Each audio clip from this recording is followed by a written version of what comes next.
It's November 2020, paper 1-1. Diagram shows a curve with the equation y equals to 4x half minus 2x for x is greater than or equals to 0, and a straight line with equation y equals to 3 minus x. The curve crosses the x-axis at a 4, 0 नज़र भी आ रहा है and crosses the straight line at b and c. अब curve और line intersect कर रहे हैं B और सी पे. Find by calculation the X coordinate of B and C. तो पहले पार्ट में जो हम मेथड अप्लाई करने वाले हैं वो है हमारा साइमल्टेनियस इक्वेशन, क्योंकि दोनों जो कर्व हैं और जो लाइन है वो इंटरसेक्ट कर रहे हैं. एक इक्वेशन आपके पास क्या है, एक है आपके पास y is equals to 3 minus x और दूसरी क्या है आपके पास y is equals to 4x power 1/2 minus 2x. अगर आप फोकस करो तो दोनों साइड पर आपको y नज़र आएगा, तो हम दोनों साइड के y को इक्वेट कर लेते हैं. तो क्या बचेगा, अब ये आएगा 3 minus x is equals to 4x half minus 2x. Arrange करता हूँ अगर इक्वेशन को, तो 4x power 1/2 minus 2x plus x is minus x plus 3 आ गया तो माइनस 3 इक्वल्स टू 0. ये आपकी एक मिसगाइडेड इक्वेशन बन गई है. उसको हम कैसे सॉल्व करते हैं, हम कहेंगे भाई x पावर 1/2 जो है ना उसको हम ले लेते हैं y. ठीक है, तो अब मेरी इक्वेशन क्या बनेगी, अब मेरी इक्वेशन बनेगी 4y माइनस एक्स क्या हो जाएगा वाई स्क्वायर माइनस 3. इसको अरेंज करना पड़ेगा तो मैं सबके साइन चेंज कर दूंगा. तो 0 is equals to Y square minus 4y plus 3 equals to 0. अब ये आपकी बन गई मिडिल टर्म इक्वेशन. सिंप्लीफाई कर सकते हैं आप इसको. 0 is equals to Y square minus 3y minus Y plus 3. ये हो जाएगा Y minus 3 minus 1 Y minus 3 common again आएगा आपके पास Y minus 1 and Y minus 3 equals to 0.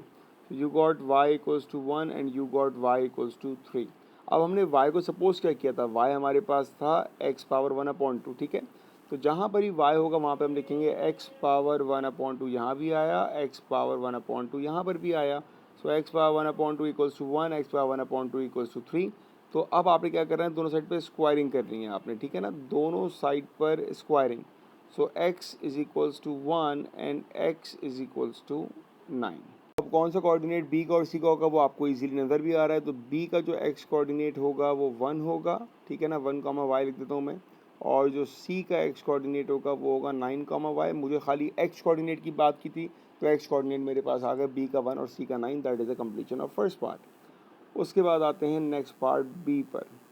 Show that b is a stationary point on the curve. Stationary point का मतलब क्या हुआ कि डेरिवेट करके आपने 0 से इक्वेट करना है. ठीक है, तो मेरे पास जो कर्व की इक्वेशन है that is equals to y is equals to 4x power 1/2 minus 2x. मुझे डेरिवेट करना है, 0 से इक्वेट करना है.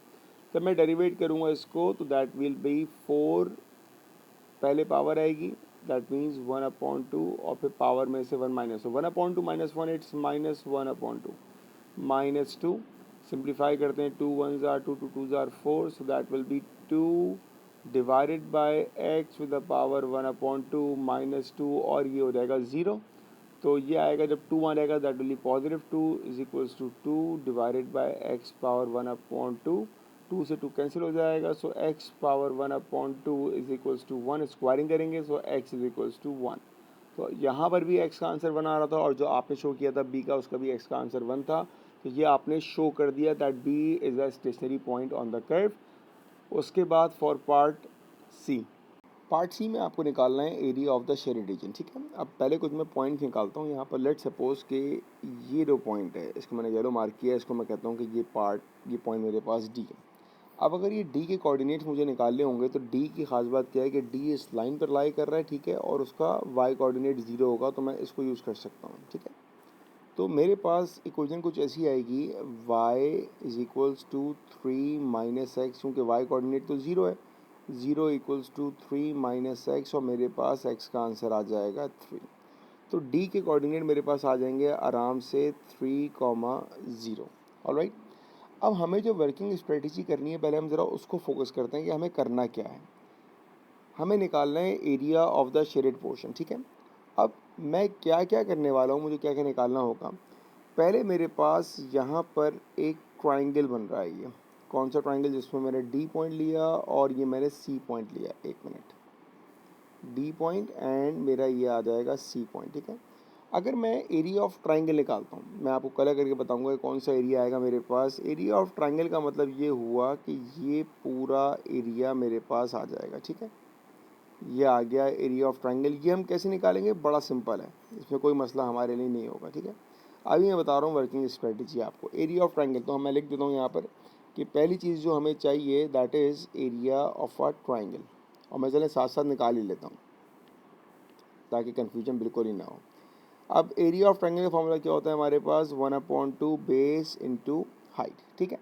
अब बेस में मैंने आपको बताया हुआ है कि भाई सी का जो एक्स कोऑर्डिनेट है दैट इज़ 9 जो हम निकाल चुके हैं, ठीक है, और डी का निकाल चुके हैं हम 6, तो बेस कितनी हो गई 9 - 3 दैट इज इक्वल्स टू 6। ये तो आ गई मेरे पास बेस आ गई मेरे पास 6। अब आते हैं हाइट के ऊपर। हाइट क्या है भाई, हाइट है हमारे पास ये डिफरेंस, सही है। इसका मतलब ये हुआ कि मुझे सी का वाई कोऑर्डिनेट अगर निकालना है, अब सी का वाई कोऑर्डिनेट मैं इस इक्वेशन से निकाल सकता हूँ, जो कि मैं यहीं पे वर्किंग कर रहा हूँ। y is equals to 4x power 1/2 minus 2x, और x क्या है सी का हमारे पास 9 है, 9 प्लेस कर दिया। ये आ जाएगा 4, 9 का रूट क्या होता है 3, 4 3 ज़ार 12 माइनस 2 9 ज़ार 18 लीड्स टू -6। नेगेटिव क्यों के नीचे जा रहा है, तो सी का जो y कोऑर्डिनेट होगा लीड्स टू -6, ठीक है। लेकिन अगर हम हाइट की बात करें तो हम कहेंगे सिर्फ 6 यूनिट्स है। तो मेरे पास हाइट आ जाएगी ट्राइंगल की 6, तो इसका जो एरिया आएगा लीड्स टू 3 6 ज़ार 18। ये आ गया मेरे पास एरिया ऑफ अ ट्राइंगल, जिसको हमने शेड किया हुआ है येलो से। सही है, आई होप कि यहाँ तक बात क्लियर हो गई होगी कि हमारे पास एरिया ऑफ ट्राइंगल आ गया। अब आते हैं हम एरिया ऑफ कर्व पे। एरिया ऑफ कर्व के लिए मैं डिफरेंट कलर यूज़ करूँगा, और एरिया ऑफ कर्व का मतलब क्या हुआ, लेट्स सी कि ये मेरा कर्व का मैं बना रहा हूँ, ठीक है ना, एरिया अंडर द कर्व।